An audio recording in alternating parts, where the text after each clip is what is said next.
თქვენ კი არა, მე თვითონ ვარ შოკში, რომ უკვე აეროპორტის გზაზე ვარ, თურმე დღესვე იყო ფრენა გაგიჟდე თვითონაც რა დილის ბოლო წამს პასპორტით. უღრმესი მადლობა მეგობრებო ყველას. აი ძალიან მადლიერი ვარ ამ გვერდში დგომისთვის. შემდეგი პოსტები უკვე იქიდან იქნება. მოკლედ გეტყვით, რომ ეს არის მცირე ტური, მალე საშემოდგომოდ ამინდების უფრო დაცხრება და აი ტურზე რასაც ვლაპარაკობდით, რომ რაღაცა ტურისტული გავაკეთოთ ირანის პოლიტიკური ისტორიის შესახებ, მაგას გამოვაცხადებ და ამ შესაძლებლობას გამოვიყენებ იმისთვის, რომ რაღაცა იქაური პარტნიორი შევიძინო რა ტურისტული კომპანიის სახით და ძალიან მადლიერი ვარ ამაზე. ხო, არის ანუ ძალიან დიდი სახელმწიფოებრივი და რელიგიურიც მათ შორის ცერემონია და შესაბამისად ანუ რაღაც იქნება ეს გადარბენა რა ძირითადად აემების გადაღება და ასე შემდეგ. თუმცა გავიგე რომ ჩემი მასპინძელი არის თეირანში მცხოვრები ფერეიდნელი ქართველები ანუ ირანის მოქალაქე ფერეიდნელი ქართველები რომელიც ცხოვრობენ თეირანში ცხოვრობენ რა და ეს არის რა თქმა უნდა უკვე დამატებით ძალიან დიდი რაღაცა პლუსი და სითბოსა და სიყვარულის ნიაღვარი ჩემთვის. ამიტომ შემდეგი პოსტები უკვე იქიდან. უღრმესი მადლობა ყველას იმიტომ რომ აი სიგიჟეა მართლა რომ ესე ვოპერირებ საერთოდ. ეგეთი ამბავია, მიხარია ძალიან მოკლედ. ოჯახის დირექტორიც სხვათა შორის მოდის. რამე თუ ერთად ვართ რა, ეს არა ქვია, მთელ ამ ამბებში პოლიტიკურში ახლა 14 წელია რომ ერთად ხართ. მისახართ რა ყველა თემაში თითქმის ერთი, მაგრამ მაინც მეხიპიშება რაღაცეებზე. მოკლედ ესეთი ამბავი. ძალიან დიდი მადლობა კიდევ ერთხელ ყველას. ახლა მოკლედ გავდივართ ეხლა და ვინ უნდა გაგაცნოთ არის ეს არის ასლანი, ეს არის ამირანი. გამარჯვებული ქართველები, მოკლედ. აბა საქართველოსთან ორი სიტყვით. აბა გამარჯობა, ძალიან სასიამოვნოა ჩვენთვისაც, რომ ესეთი გაისტუმრები ხო საქართველოსთან ჩამოსულან. ჩვენი ძმაკაცი ახლა გავიცანით. ასლანი არის გუში რა ესე მართლა გეუბნები. რო გამოვარდით, უსად შემოვიდეთ და ქართულად ლაპარაკებდა და მიტყვა ვიცოდით რომ ასლანი ხვდებოდა, მაგრამ აი არ ველოდით რომ ესეთი მაგარი ადამიანი. ასლან ორი სიტყვით მიესალმე საქართველოს და მე ცელი ინტერვიუ იქნება. გამარჯვებას ვიხდი ყველა საქართველოს ხალხსათი. ალბათ ბუდუშით მე ცოტა საქართველოში არადროს არ ყოფილი ვარ და ის რო ვიცი ვლაპარაკობ ძველი ქართულია და მამაჩემი და ცოტა მისწავლია ბუდუშით. ძალიან მიხარიან ალბათ ჩემ ოცნება არის რომ საქართველოს ვნახო და იმედი მაქვს რომ აუცილებლად ჩამოვაჩვენოთ, აუცილებლად. ეგეთ საქმე უნდა გავაკეთო კაცი პირველად საქართველოში. მადლობა. პირველი ვიდეო თეირანიდან მინდა დონალდ ტრამპის სიტყვებით დავიწყო, გაგიკვირდებათ და გუშინ თქვა რომ არ ვიცოდი ირანელ ხალხს ასეთ უყვარდა აიათოლა ალი ხამენეიო. დონალდ ტრამპმა შეიძლება რაღაცა იცოდა თუ არ იცოდა, ეგ საერთოდ სხვა საკითხია რა აფიორასთან გვაქვს საქმე.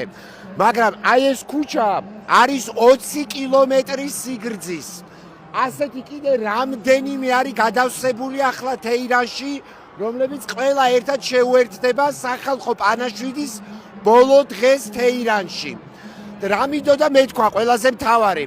აი ესე აკეთებენ მთელი ქვეყნების, ხალხების, რელიგიების, რელიგიური ლიდერების დეჰუმანიზაციას, რომ შეუძლიათ ააფეთქონ უნივერსიტეტები, სკოლები, მოკლან ადამიანები და საკუთარი გადაიხიონ თავზე საერთაშორისო სამართალი და კიდე აქეთ გითხრან რომ ვის პანაშვიდზე უნდა წახვიდე და ვისზე არა. მეტი საქმე არ მაქვს რომ მე საქართველოში ამერიკას და ისრაელს ვკითხო ვის პანაშვიდზე ჩავალ და კიდე ყველაზე მთავარი რაც მინდა ვთქვა ვუსამძიმრებ ირანელ ხალხს, ვუსამძიმრებ ირანის სახელმწიფოს, მაგრამ ამასთანავე და ყველაზე მნიშვნელოვნად გახსოვთ ილია მეორე რომ გარდაიცვალა და ჩვენმა ეთნიკურმა უმცირესობამ, რელიგიურმა უმცირესობამ, შიიტმა მუსლიმებმა რამხელა პატივი მიაგეს. დღესასწაულებიც კი გააუქმეს ვარნეულში. უბედნიერესი ვარ რომ ამ ხალხთან ერთად ვიმგზავრე, რომ მათ დაინახეს ჩვენი სამოქალაქო ინტეგრაციისთვისაც ძალიან მნიშვნელოვანია ასეთი სოლიდარობის აქტები. კიდევ ერთხელ მე არა ვარ CNN-ის ჟურნალისტი რომ უბრალოდ გავაშუქო. ვუსამძიმრებ ირანელ ხალხს, ვუსამძიმრებ მთლიანად მუსლიმურ სამყაროს და იმედი მაქვს მისი ღვაწლი შრომა უკვალოდ არ ჩაივლის. ესე იგი, რაც ისრაელისა და ამერიკის თავდასხმა დაიწყო ირანზე, რა თქმა უნდა, ყველა მიყურებდით, რომ ჩართული ვიყავით თავი და მოდმე და ყველაფერს ვკითხულობდით და თქვენს გაწვდით ინფორმაციას. ერთ-ერთი ყველაზე შოკის მომგვრელი არ იყო რატო? ეხლა და გეტყვით რატო არ იყო შოკის მომგვრელი, მაგრამ გულის გამათბობელი იყო ის კადრი, როცა მახსოვს, რომ ირანელი ხელოვნებათმცოდნეები შეიკრიბნენ გოლესტანის სასახლის გარშემო, რომელიც არის იუნესკოს ძეგლთა დასვლის სიაში, ანუ მსოფლიო კულტურული მემკვიდრეობის სიაში და ადამიანური ცოცხალი წრე შემოარტყეს, იმიტომ რომ ცოტა ძნელია დაიჯერო, რომ ისრაელს და ამერიკას რამე ადამიანური გააჩერებს დედამიწაზე, მაგრამ კარგი იყო, რომ მათ ჯეროდათ ამისი და ფიზიკურად სიცოცხლეს წირავდნენ იმის გამო, რომ ეს კულტურული მემკვიდრეობა დაეცვათ. ნახავთ ახლა გადაფარული კადრებში და ისე ახლა მე ვარ მოგიყვეთ გოლესტანის სასახლის შესახებ, რავი როგორც მე ვიცოდი მთელი ცხოვრება რა არის და როგორია, ისე თქვენც გადახედეთ სადმე ინტერნეტში. მაგრამ კიდევ ყველაზე მთავარი რაც მინდა და მეთქვა, არის ის, რომ ძალიან ბევრმა ადამიანმა არის ის, აი თვითონ ამერიკელი პოლიტიკოსები რო აღიარებენ ახლა, რომ ჩვენ თვითონ ვაფინანსებდით ალ-ქაიდას, რომ ჩვენ თვითონ ვაფინანსებდით აქტივას ISIS და ასე შემდეგ, ხო? ანუ ამერიკის შეერთებული შტატები აფინანსებდა ექსტრემისტულ ტერორისტულ ორგანიზაციებს, რომლებიც კულტურულ მემკვიდრეობის ძეგლებს ანადგურებდნენ მთელი მსოფლიოს მასშტაბით, ერაყში, ავღანეთში, სხვაგან ასე შემდეგ და არასდროს რატომღაც მათი თავდასხმა ისრაელზე არ მოხდარა, არასდროს.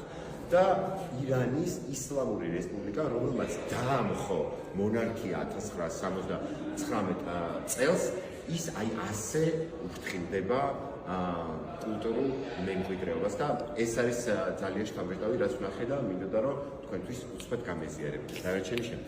მშენებლობა ალბათ დიდი ხნის განმავლობაში მიმდინარეობდა, მაგრამ ომის დროსაც მოახერხეს ახალი სადგურის გახსნა. ეს არის მარიამ ღვთისმშობელის, ქალწული მარიამის სახელობის სადგური ირანში, რომელიც ჩვენთვის ქრისტიანებისთვის ძალიან მნიშვნელოვანია. ძალიან ბევრმა ადამიანმა არის ის, რომ ირანში კონსტიტუციით აქვთ კვოტები პარლამენტში ქრისტიანებს, იუდეველებს და მაზდიანებს. ანუ არჩევნები რო წააგო, მაინც კვოტირებულად არიან წარმოდგენილი ქრისტიანი, იუდეველი და მაზდიანი პოლიტიკოსები ირანის პარლამენტში. ერთადერთი, რასაც ერჩიან ირანში და ხშირად აი ამერიკული პროპაგანდა რასაც წერს, აი ჩვენთან საქართველოში რო შემოიყარა ეხა 50-იანელები, ისეთი ევანგელისტები, ასეთი ევანგელისტები, ანუ ისრაელის მიერ დაფინანსებული ქრისტიანული სექტები, რომლებიც არიან სიონისტები და აი ამ გენოციდებს და იმებს აკრავებენ რაღაცა დამახინჯებული ქრისტიანები. მხოლოდ მაგასთან რომელიც საქართველოში შემოგვიყარა ეხა ისრაელმა ძალიან ბევრი. და არ დაგვავიწყდეს, რომ მეტროებს აშენებენ 47 წელია სანქციებში არიან.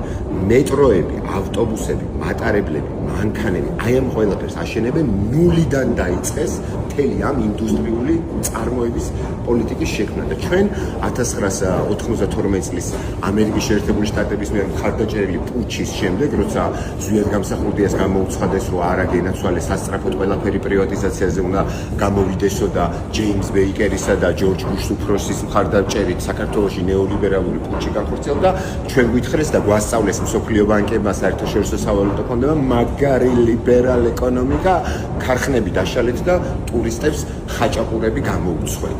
ესე იგი, საბჭოთა კავშირის დანგრევის შემდეგ მოახერხეთ ორი ახალი მეტროსადგურის გახსნა. იმის 80% საბჭოთა კავშირის დროს იყო გაკეთებული და რაღაცა უაზრო კაფელ მეტლახში და ესენი 47 წელია სანქციებში არიან და მატარებლებს აშენებენ, მეტროებს და კიდევ ბევრ სხვას.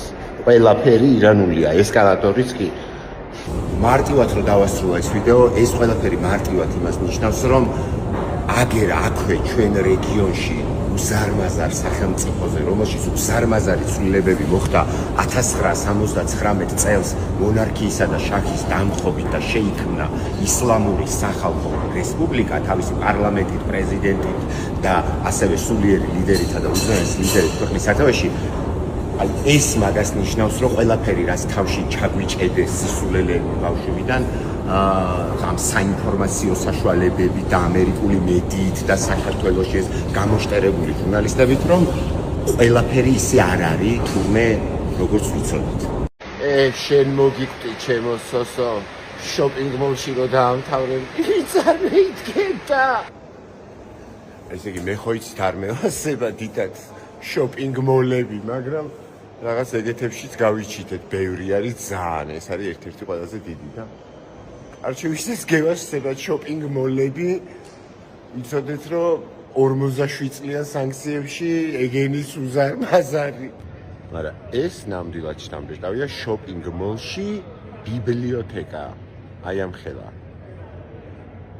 ირანის მოქალაქე თუ ხარ რაღაცა ბარათი თუ რაღაცა 20 თეთრი ღირს წევრობა თუ რაღაც ეგეთი სიტუაცია ამას შეხედეთ просто რა ხდება შოპინგ მოლში ბიბლიოთეკა რომ მოხვიდე და იკითხო ესე იგი ოლაფურ ელიასონ ატდიხაეთ შოპინგ მოლში ეგ შეგრძნებები მისწარ ვინც არის ის დანიელი არტისტი ცნობილი დანიელია ხო თუ ისლანდიელი თუ მავიწევა ხო რომელიც ესეთ პონჩი მუშაობს რა არ მიყვარს შოპინგ მოლები ხო მაგრამ ეს კაი ვარიანტია ბევრი წყალი ასწორებს სიცხერო არის გარეთ ძალიან ომის გამო აი ეს ერთიც შენობებში რა ერიდებიან ხალხის მასიურ კონცენტრაციას ამიტომ რაღაცები შეგერხებით მიშაობს ან მაღაზიების ფინანსი დაკეტილია რა მაგრამ სხვადასხვა რა ხდება ხოლმე წარმომიდგენია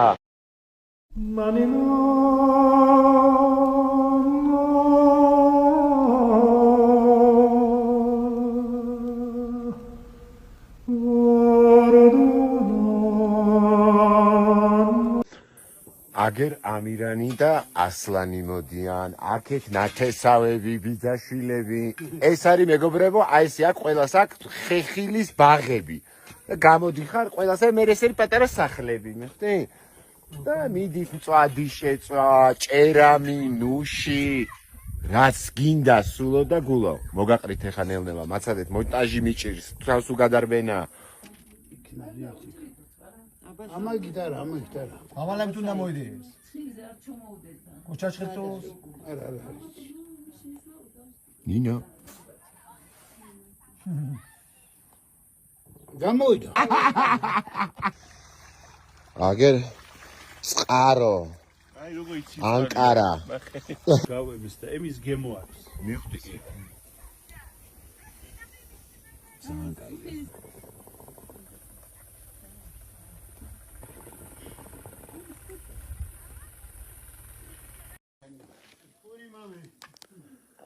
მოკლედ ესე იგი რადგან მონტაჟებს ვერ ვასწრებ ვიფიქრე შემოდით გაჩვენებთ ლაივში თქო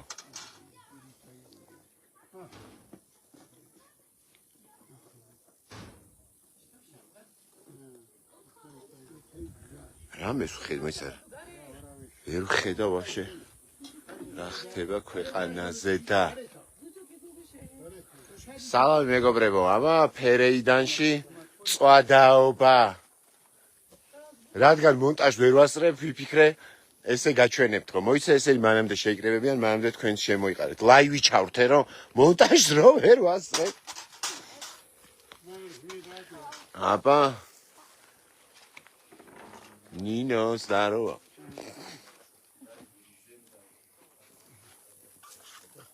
ნახეთ ესე აქვთ ხეხილის ბაღები რა ყველგან რა ანუ სოფლის ცხოვრების განუყოფელი ნაწილია ხილის ბაღები რა და აი ხა თანამწვადებს აიღებენ მე მანამდე რაღაცებს მოგიყვებით და ესეთი ის აქვთ რა ამ ბაღებში რა სადაც არის ჭერამი ნუში კაკალი კიდე რავი ბალი ალუბალი კიდე რაღაცა ისინი არის აი საზამთრო ნესვის მაგვარი ანუ საზამთრო და ნესვის მსგავსი კიდე რამდენიმე ხილი აქვს რა რომელიც ნესვი არ არის საზამთრო არ არის რაღაც სხვა არის რა ძალიან გემრიელი რა შე ბიჭო შენ სადად იხარ ჰა მოდი დროზე ეს არის ასლანის შვილი კვარაცხელიას ფანი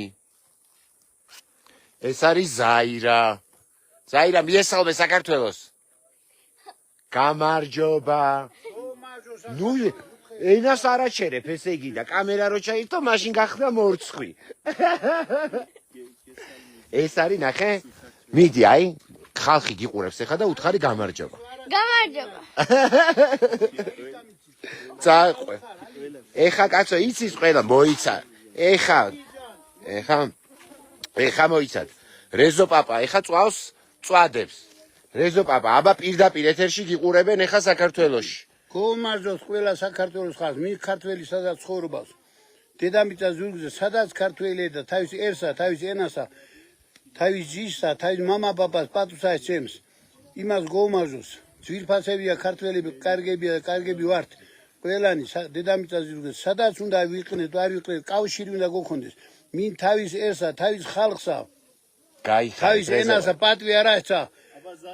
აბა რა თავის თავსაც ვერ დააფასებ, თავის მამა პაპასაც ვერ დააფასებ. აი შენ როგორც ლაპარაკობ ეგრე ხარ რო წავლენ ხოლმე იმაში ამერიკაში 10 წელი ეგრე ვეღარ ლაპარაკობ მე Hey I don't speak Georgian like it's so frustrating for me არა ჯერ უნდა ისწავლო ქართული 10 წელში ავიწყდებათ ხოლმე 10 წელში ირანში ცხოვრობ ჯერ უნდა ისწავლო ქართული მერე პარსული მერე ინგლისური სხვადასხვაენები მაგრამ ჯერ უნდა დედას ენა ისწავლო აბა წოდი არ დაეწოს წადი ხო მიხედე აბა ზაირა ველა ქართველებს გესალმებით მალან წყალში ვიყავ აი სვეილი ვარ აი რე საყვარლობა ვინ არის იქით ასლანი აქეთ კიდე ნათესავები ამირამს ჩვენი თავი ნერვი აღარ აქვს მოსვენება აღარ არის ზარამ თქო რომ წყალში ვიყავ აი დაის ჩემთანსაც მე დასველებულაო ბანაობდიო დაბლაო და ბაღებშია წამო ჩვენ ხა ხალხს დავათვალიერებინო წყარო ბატები და რამე თორე დაეწובה იმას პაპას წვადი აქეთ ნახე რა ვარი მთებია ნახე ოპა და ბაღებია სუჩაშენებული მოიცა კამერას გატრიალებას ჯობია ეხა მიყვებით ზაირას კარგია როგორ არის ესე რო იცოდეთ რა ანუ ყველას აქ თავის მიწა რა ბაღები და ხილი შენდება რა და არის კონკურენცია რომ აბა იმის იმან ალუბალმა რა მოისხა და იქ რამდენი საზამთრო მოვიდა და ჭერამი ჰასტავი მოგდივარ ზაირ მოიცა აი რა ეხლა ცოტა ნახეთ რა ჩვენოთ მოიცა ვაზი აქ არის ზაირ აი ესე დაიჭირე კამერა სელფით იღებს რა და მომიშვიდე ეგრე ესე წყაროს წყალი არის ესე შემოყვანილი რა არის გაყინული ცივი ხო ძალიან ცხელა გაყინული ცივი წყალი მოდის სხვადასხვა ადგილებში ეხი წავა ერთგან დაქუშტების წყალი ბევრია რა ეხი წავა ანკა ბევრი წყალია დაქუშტების გამარჯობათ ესენი არიან ასლანის ნათესავები ბიძაშვილი აბა მიესალმეთ საქართველოს გამარჯობა ძალიან კაი ხალხი ერიდებათ იმიტომ რომ თავისებური ფერეიდნული ქართული რო აქვს გონიათ რომ ჩვენ არ გვესმის არა და გვესმის ზაირ ბატები საწავიდნენ ბატები აუ აქ ნახე კარგად არის ხალხი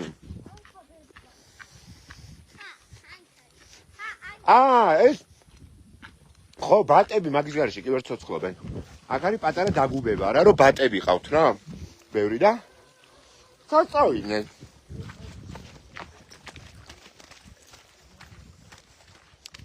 სად არის ბატები წყალი ბატები იხვები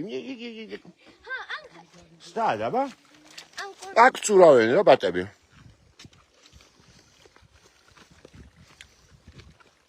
ჟუჟუნა გაიხარეთ ბოდიში რა ესეთი არეული ლაივი რომ აქვს და მონტაჟს ვერ ვასწრებ იმიტომ რომ სულ გადარბენა ხალხს ხომ უნდა იკონტაქტო ხა 2-3 დღით რო ხარ ხა დებილი სულ ტელეფონში ხო არ იქნები შემძურალი რომ ანუ ამ ხალხთან ურთიერთობა არის ჩემთვის თავარი და ვიფიქრე ვიცოდი რომ თქვენ ძალიან გაინტერესებდათ და ვერ ელოდებოდით და მაგერ ლაივი ჩავრთე აბა ბატები სად არის იხვები ბატები ვაიმე მოიცა ნახეთ ვაიმე ცივად ბატებს შეხედეთ გამარჯობათ კიდევ ერთხელ გამარჯობა ნახე ეს არის ბორჯე მილადი თბილისის ანძარას არის კიდე ცოტა სხვა ფუნქციებით მაგრამ აიდეთი რა მთაწმინდის პარკზე რო ხალხი იკრიბება კოშკზე ადი ჩვენთან ანძაზე ვერ ავდივართ მაგრამ ეგ ამბავია იმის თქმა მინდოდა რომ როცა დამთავრდება ეს ამბები, უვიზოა ირანთან, ყველა შეგიძლია ჩამოხვიდეთ და შოკირებული დარჩებით უბრალოდ რომ 47 წლიან სანქციებში ისტერიული მშენებლობა, საავადმყოფოები, უნივერსიტეტები, პარკები, კორპუსომანია თავისთავად და ასე შემდეგ, ანუ რა მასშტაბის ინფრასტრუქტურაა გამართული. რამხელა პროსტა ვერ წარმოგიდგენიათ, ანუ მოკლედ ეს რაღაც პონჩი გაგვიმართლა, ეხა აუდიოც ზევით რა. ხალხი როგორც გითხარით ამ შოპინგ მოლზე ვიდეოში, ეს მასიური თავშეყრის ადგილებში ხალხის ნაკლებობაა, მით უმეტეს როცა ეს თავდასხმები გრძელდება სამხრეთში, მაგრამ მაინც, იმიტომ რომ იმადგან ხო გასაკვირი არ არის, რომ საბავშვო ბაღების და სკოლების დამბობველებისგან, რომ უცბად რაღაცა ატრაქციონი გაბომბონ თუ რაღაც, მაგრამ სამაგიეროდ რიგებია ნაკლები, მეოთხე ცდაზე შევდივართ ლიფტში. იცით რომ ეხა ეკონომიკური თეორიები და პრაქტიკაში მისი განხორციელება ჩემი მთავარი ფოკუსია და ყველაზე მეტად სულ კითხულობ ამას და იმედია ინდუსტრიული ტურის შესაძლებლობა მომეცემა მალე. ყველაფერი ლიფტი, მეტრო, ავტობუსი, მანქანა არის ირანში წარმოებული. იმიტომ რომ აქვთ ძალიან მაგარი საინჟინრო სკოლა ააშენეს რევოლუციის შემდეგ და შექმნეს ეროვნული წარმოება, წინააღმდეგობის ეკონომიკა. სასწაულია როგორ აგიხსენოთ ეს შეგრძნება არ ვიცი 12 მილიონამდე ადამიანი ცხოვრობს პლუს 5 მილიონი შედის გამოდის. მოკლედ ძალიან შთაბეჭდილების ქვეშ ვარ ამ კოშკის ნახვის შემდეგ, იმიტომ რომ ეს ინფრასტრუქტურული მოწყობა ძალიან შთამბეჭდავია, ძალიან შთამბეჭდავია. თავად ხალხი კი რა კუთხეშიც არ უნდა გაიხედო და ვისაც არ უნდა გამოელაპარაკო, ძალიან მეგობრული, ძალიან სტუმართმოყვარე და სიკეთითა და სითფოთი ახსავსე ხალხი. მალე მოგაყრით ბევრი ვიდეოც. მადლობა რომ გაყოლინეთ საქართველოს. გუშინ უმნიშვნელოვანესი დღე იყო პირადად ჩემთვის, ჩემი ოჯახისთვის, ჩემი დიდი ბაბუისთვის, გრიგოლ რობაქიძისთვის და ალბათ ყველასთვის, ვისაც ეს რომანი გიყვართ. ზოგადად ქართული კულტურისთვისაც შეიძლება ასე ითქვას. არჩიბალდ მეკეშმა გველის პერანგი აჩუქა მუზეუმს ფერეიდანში, პირადად ბაბუაჩემის ბიბლიოთეკიდან. ვისაც მართლა წაგიკითხავთ ეს რომანი, მიხვდებით რამდენად მნიშვნელოვანი და ემოციური დღე იყო ჩემთვის და ცრემლებს ვერ ვიკავებდი და ვიტირე კიდევაც. შეხვედრა გაიმართა ფერეიდანში ჩამოვედით და დაგვპატიჟეს მუზეუმში, სადაც შენახული არის სხვადასხვა ქართველი მხატვრების, მათ შორის ფერეიდნის ისტორია, ფერეიდანის ქართველების ისტორია, ასევე სხვადასხვა არტისტები და მხატვრები, ვინც ჩადიან ხოლმე საქართველოდან, ჩუქნიან ამ მუზეუმს საკუთარ ნამუშევრებს. ძალიან მნიშვნელოვანი იყო რომ ვაჩვენებდი ხალხს რომ მაგალითად აი როცა სვანეთის ნახატები იყო რომ მეთქი აქ რომ იოსელიანები არიან უთხარით იმათ რომ ეს არის მათი კუთხე და მაქიდან მოდიან იოსელიანები თქო. შეხვედრას ძირითადად ქართული წარმოშობის ირანელები ესწრებოდნენ, მაგრამ იყო სხვაებიც, ამიტომ ჩემი გამოსვლა ქართულ ენაზე თარგმანის თანხლებით მიმდინარეობდა. ძირითადად აინტერესებდათ ერთი ქართველის მიერ დანახული ირანი, მიმდინარე პოლიტიკური და გეოპოლიტიკური მოვლენები, როგორც ირანის შიგნით, ისე ირანზე თავდასხმა ისრაელისა და ამერიკის შეერთებული შტატების მიერ. გამოსვლის დიდი ნაწილი ჩაწერილი მაქვს და მალე ავტვირთავ YouTube-ზე. ძალიან საინტერესო და გულთბილი უკავშირი იყო აუდიტორიისგანაც და მართლა გადარბენაზე ვართ და ნელ-ნელა ყველაფერს მოგაწვდით დეტალურად. ეს არის ალბათ ყველაზე უცნაური, რაც უნდა განახოთ, რასაც გიმალავთ ეს სიონისტურ ამერიკული პროპაგანდა. ნუ ვისაც სურვილი აქვს ნახავს ინტერნეტში ყველაფერს. რა დაბომბეს იცით ისრაელმა და ამერიკამ? სინაგოგა თეირანში, მოქმედი სინაგოგა. და მინდა გითხრათ, ვინც არ იცით, რომ ირანში დღემდე ცხოვრობს სამყაროს ყველაზე ძველი ებრაული თემი, რომელიც არის ანტისიონისტი. ანუ საკუთარ სინაგოგებსაც არინდობენ. იმიტომ რომ სიონიზმი არის მე-19 საუკუნეში მოგონილი ნაციონალიზმი, ფაშისტური იდეოლოგია, სხვების ხოცვის, ჟლეტვის, განადგურების კარზე, რომელიც ეწინააღმდეგება თავად იუდაიზმსაც. და აი შედეგი. ესე იგი, ამაზე მნიშვნელოვანი ქუჩა არ არსებობს, საიდანაც მოგიყვებოდით თანამედროვე ირანის ისტორიას, ანუ რაც სპარსეთის იმპერია დასრულდა იქიდან მოყოლებულს. 50-იანი წლების დასაწყისში ირანმა აბსოლუტურად დემოკრატიული წესით აირჩია პირველი ანუ ესე შეიცვალა პირველად შაჰის ხელისუფლება, რომ დემოკრატიული წესით აირჩიეს პრემიერ-მინისტრი, რომელმაც გააუქმა მონარქია სოციალ-დემოკრატი მოჰამედ მოსადეყი, რომელმაც გააკეთა ნაციონალიზაცია ნავთობის და ჩამოართვა თავადაზნაურობას მიწები.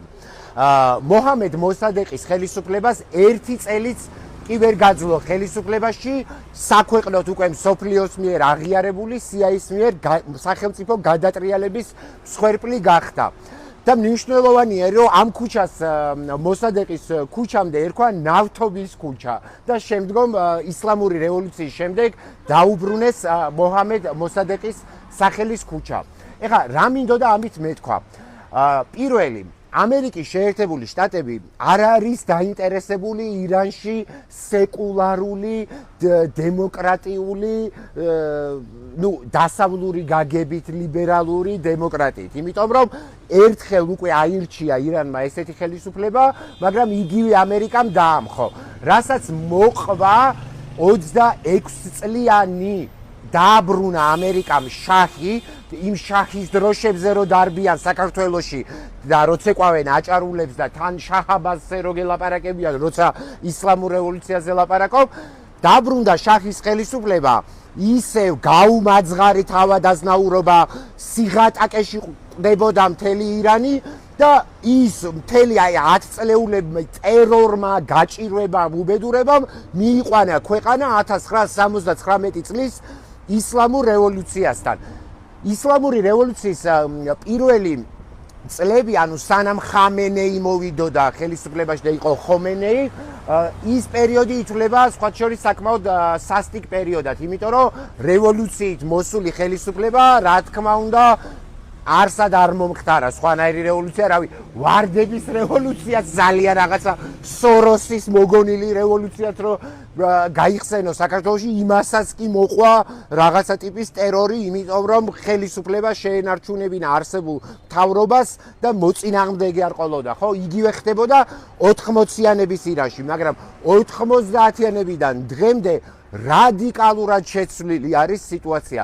მოკლედ რო გითხრათ, სისტემა მუშაობს ესე. ესე იგი, ქვეყანას ყავს უზენაესი ლიდერი, რომელიც ასევე არის რელიგიური ლიდერი, ვატიკანი რო წარმოიდგინოთ, რომის პაპი არის ვატიკანის მონარქი და ასევე ყველა კათოლიკეს სულიერი ლიდერი. ქვეყანას ყავს პარლამენტი, ქვეყანას ყავს პრეზიდენტი, ქვეყანას ყავს მუნიციპალიტეტი, ანუ არჩეული მერები და ასე შემდეგ. ეს ყველაფერი არ არსებობს მაგალითად ამერიკის შეერთებული შტატების პარტნიორ საუდის არაბეთში, სადაც ტურისტებისთვის სავალდებულო არ არის, მაგრამ მაგალითად ბურკას ტარება ან ასე შემდეგ, მაგრამ საუდის არაბეთში სახლიდანაც ვერ გამოხვალ ამერიკის პარტნიორ საუდის არაბეთში, რამე კითხვის ნიშნის ქვეშ რო დააყენო მონარქია ან შარიათის კანონი საუდის არაბეთის მოქალაქეებისთვის. რამდენიმე წლის წინ მიიღეს საერთოდ ქალებმა მანქანის ტარების უფლება საუდის არაბეთში, მაგრამ ამაზე პრობლემა არავის არ აქვს. მოკლედ იმის თქვა მინდოდა, რომ მოჰამედ მოსადეყის ქუჩა, რომელიც ადრე იყო ნავთობის ქუჩა, არის ერთგვარი მუზეუმი იმისა, რომ ამერიკის შეერთებულ შტატებს აქვს ერთადერთი პრობლემა ირანთან. ირანი არის ერთადერთი სახელმწიფო მთელ დედამიწაზე, რომელიც წინააღმდეგობას უწევს სიონისტურ რეჟიმს, რომელიც 1948 წლიდან ეწევა პალესტინელთა გენოციდს, ხოცვა-ჟლეტვას, ოკუპაციას, რომელიც დღეს უკვე გაეროს მიერ არის აღიარებული, ჰააგის სასამართლოს მიერ არის აღებული, აღარ დარჩა დასავლური ინსტიტუციაც, რომელიც ამას აღიარებს დღეს უკვე, მაგრამ ვერაფერს ვერ აკეთებს. ირანის ისლამური რევოლუცია ამას აღიარებს პირველივე დღიდან და დღემდე ებრძვის აი ამ უსასტიკეს სიონისტურ რეჟიმს ისრაელში. ეს არის ერთადერთი პრობლემა, თორემ აგერ ყავდათ არჩეული სოციალ-დემოკრატი, მაგრამ 1 წელიც არ დაჭირდა.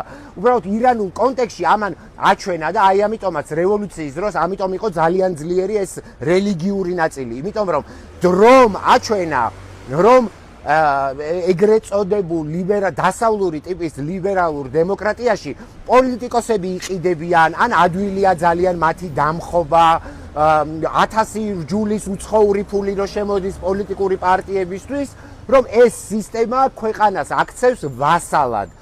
შესაბამისად შექმნეს შერეული სისტემის სახელმწიფო, სადაც თავში არის სულიერი ლიდერი, მას მოყვება არჩეული პრეზიდენტი, მას მოყვება არჩეული პარლამენტი, მაგრამ ყველა რჯულის კეზერა და ბიძინა არაფინანსებს პოლიტიკურ პარტიებს რაღაც საკუთარი ბიზნეს ინტერესების გამო. რავი, საქართველოს კონტექსტზე რო გადმოვიტანოთ, ზვიად გამსახურდია, ხო? რამდენი წელი ერთ წელში დაამხო, ზვიად გამსახურდია ციტატას ვამბობ, ეხლა მის სიტყვებს როდემდე გიფრიალოთ ეს ჩანაწერები ვიდეოსი, ხო? რომ ამ გადატრიალების უკან იდგნენ ჯორჯ ბუში, პრეზიდენტი და სახელმწიფო მდივანი ჯეიმს ბეიკერი. რის გამო? იმიტომ რომ არ უნდოდა პრივატიზაცია, არ უნდოდა ეს ისტერიული დაყიდვა და განადგურება ქვეყნის. ირანის კონტექსტში გაირკვა, რომ ეგ ყველაზე მეტად მადისგან ქვეყანას იცავს აი ესეთი სისტემა, როცა ქვეყნის სათავეში არის სულიერი ლიდერი და პოლიტიკური ლიდერი ერთად, დემოკრატიული შრეებითაც. მადლობა ყურადღებისთვის. და ყველაზე მაგარი, ევროპაში ფემინისტები რო ითხოვენ ეგეთ რაღაცებს, მატარებლის სულ წინა პირველი ვაგონი არის ხოლმე მარტო ქალების. თუ გინდა რომ შერეულ ვაგონში არისო, წინ დაგდები და დაჩაჯდები მარტო ქალებში. რადგან წინა ვიდეოებში ისეთში როგორც იყო აიათოლა ალი ხამენეის დაკრძალვა, ნახეთ მილიონობით რეკორდული ადამიანი, რომელიც ესწრებოდა მის დაკრძალვას და ძირითადად კონსერვატიული საზოგადოება, მინდა ცოტა სხვანაირი თეირანის დაგანახოთ რა. ჯერ ეს მართლა იშვიათად მინახავს, რავი, საქართველოშიც გინდას ევროპაშიც, რომ ქუჩის სიმღერა, ყველა ქუჩის მუსიკოსის ნამღერი სიმღერა, ყველა მთავრდება ქუხარე აპლოდისმენტებით.